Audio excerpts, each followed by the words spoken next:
কালকে আমাদের প্রধান উপদেষ্টা মহোদয় একটা 100 দিনের পূর্তির বক্তব্য রেখেছেন, ভালো হয়েছে, অনেকেই আশান্বিত হয়েছে। আমি একটু আশাহত হয়েছি। আমি আশা করেছিলাম যে প্রধান উপদেষ্টা মহোদয় তার সমস্ত প্রজ্ঞা দিয়ে সমস্যাটা চিহ্নিত করে তিনি নির্বাচনের একটা রূপরেখা দেবেন। আমি কেন বারবার নির্বাচনের কথা বলছি?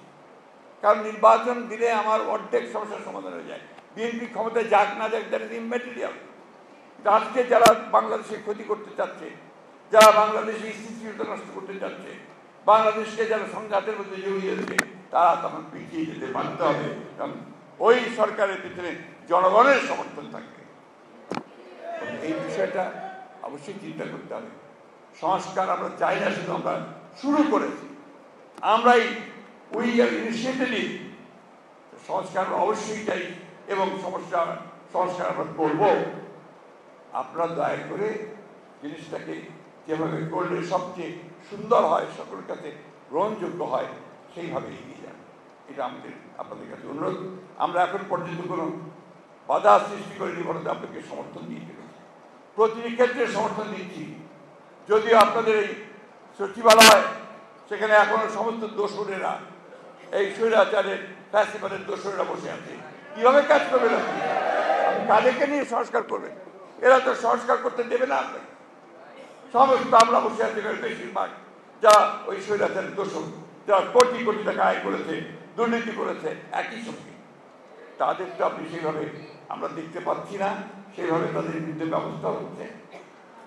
এগুলোকে একটু দৃশ্যমান করেন।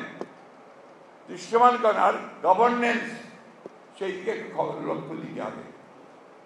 প্রশাসনকে চালানো, দেশ শাসন করা, এর মধ্যে যেন স্বস্তি পায়, শান্তি পায়।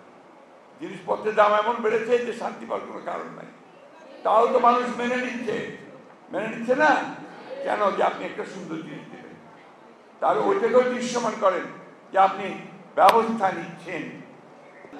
ছাত্রদের সঙ্গে আমাদের কখনোই কোনো দূরত্ব সৃষ্টি করা যাবে না।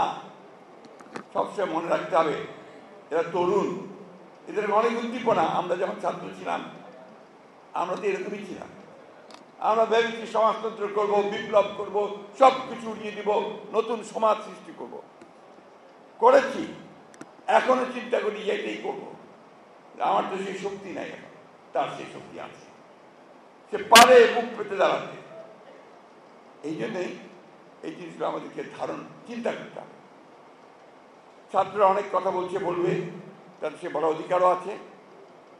আমরা বয়স হয়ে গেছে, আমরা আবার একটু হিসাব করি যে কোনটা করা যাবে, কোনটা করা যাবে না, কোনটা এখন করা ঠিক হবে, কোনটা এখন করা ঠিক হবে না, তাই না?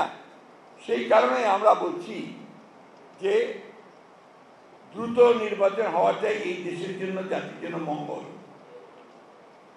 কেন বলছি? আমাদের অভিজ্ঞতা থেকে এই ধরনের সরকার যতদিন বেশি থাকে তত সমস্যা তৈরি হবে। কেন?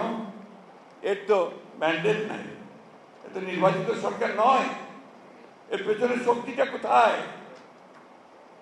এই জন্যে এই সরকারকে ওইটা চিন্তা করতে হবে যে আমি যত দ্রুত সময় পারি প্রয়োজনীয় যে সংস্কারগুলো, যেগুলো নিয়ে আমরা কথা বলেছি 2 বছর আগে, আমাদের 31 দফা 2 বছর আগে দিয়েছি আমরা সংস্কার, তাই না? নাকি চুপ করে থাকেন কেন? কথা বলেন না কেন? মনে হয় না আমার কথাগুলো কানে যাচ্ছে আপনাদের? যাচ্ছে? তাহলে কথা বলবেন, রেসপন্ড করবেন। ধন্যবাদ, কিন্তু মাঝে মাঝে রেসপন্ড করতে হয়। এইটা আমরা 2 বছর আগে দিয়েছি। কেন? আমরা নিজেরা উপলব্ধি করেছি যে এই বিষয়গুলোর পরিবর্তন দরকার। আমরা তো আপনার প্রধানমন্ত্রীর ক্ষমতা, রাষ্ট্রপতির ক্ষমতা আপনার পার্থক্য করতে বলেছি, ভাগ করতে বলেছি। এক ব্যক্তিকে বেশি ক্ষমতা দেওয়া যাবে না। একজন ব্যক্তি 2 বারের বেশি প্রধানমন্ত্রী হতে পারবে না।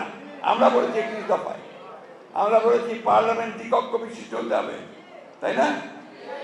আমরা বলেছি যে বিচার বিভাগকে সংস্কার করতে হবে, প্রশাসনকে সংস্কার করতে হবে, যারা ঘুষ খায় প্রশাসনে তাদেরকে দূর করতে হবে, এরাই ধ্বংস করে। যারা ঘুষ খায় রাজনীতিবিদ, তাদের রাজনীতি করার সুযোগ দেওয়া যাবে না। পরিষ্কার কথা।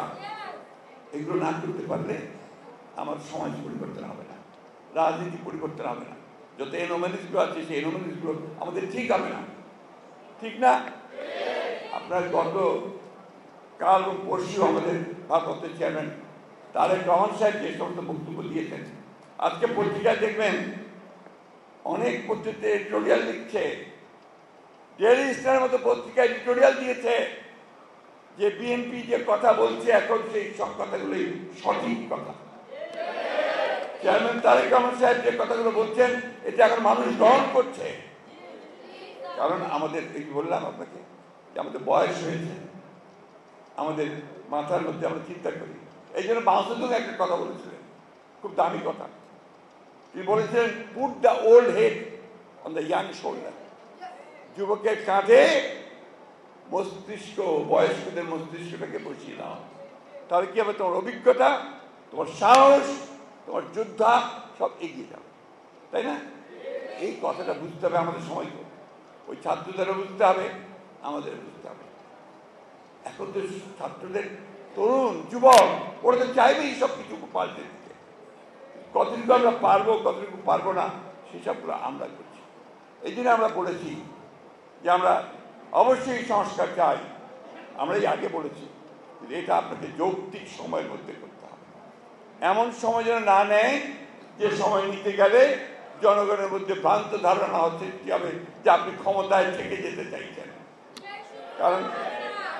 কারণ সেই সমস্ত অভিজ্ঞতা আমাদের আছে। ওই ফখরুদ্দিন মনিউদ্দিনের সরকার, তারা আপনার এসে এখানে আবার কিংস পার্টি করার চেষ্টা করছিল, মনে আছে? ক্ষমতায় থেকে দল করবে, মানুষ তো সেটা নেয়নি। নিয়েছে কি? তাড়াতাড়ি ইলেকশন দিয়ে পালিয়ে দিতে হয়েছে, তাই না? হাসিনাকে পালাতে হয়েছে কেন? হাসিনা পালিয়ে গেছে কেন? হাসিনা পালিয়ে গেছে, সে চিন্তা করতে ভুল করেছে। আমরা বারবার বলেছি, দেয়ালের নিকট পড়েন, মানুষের চোখের ভাষা বোঝেন। মানুষ এখন আপনাদের আর চায় না, আপনার দেশটাকে ধ্বংস করেছেন। আমাদের কথা তারা শোনে না, শুনে উল্টো নির্বাচন ব্যবস্থা ধ্বংস করেছে, ছাত্রদের গুলি করে হত্যা করেছে এবং শেষ পর্যন্ত পালিয়ে গেছে। আমাদের ছেলে মেয়েরা, এমনকি আমার মেয়েও বলে পালাইছে, বলে আমরা পলাইছে, হাসিনা পলাইছে, তাই না? হ্যাঁ, এখন ওই জিনিসটা আমি আবারও রিপিট করতে চাই যে আমরা এমন কাজ যেন না করি, কেউই না, যে কাজ আমাদের দেশকে আবার অনিশ্চয়তার দিকে, অস্থিরতার দিকে নিয়ে যাবে।